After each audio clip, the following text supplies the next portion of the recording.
Hello friends, welcome to my channel. आज आपण बघूयात सिंपल व्हेजिटेबल राईस।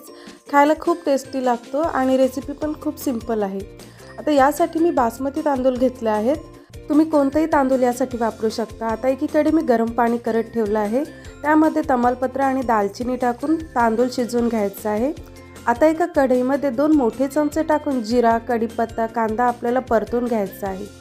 कांदा थोडा परतल्यानंतर त्यामध्ये बारीक केलेलं आलं लसूण मिरची टाकायची आहे। आता हे परतल्यानंतर यामध्ये आपल्याला भाज्या टाकायच्या आहेत। गाजर, शिमला, फ्लावर आणि तोंडली घेतली आहेत मी। आता यामध्ये मीठ टाकायचं आहे, त्याने भाज्या लवकर शिजल्या जातात। तांदूळ शिजवताना पण मी मीठ टाकलेलं, त्यामुळे मी यामध्ये कमी मीठ टाकते। आता यामध्ये अर्धा चमचा पुदिना, गरम मसाला आणि बिर्याणी मसाला टाकायचा आहे। चांगलं परतून झाल्यानंतर यामध्ये आपलं शिजवलेलं तांदूळ टाकायचं आहे। हे चांगले एकजीव करून यामध्ये वरून बटर टाकायचं आहे। चांगली टेस्ट येते त्याने। आता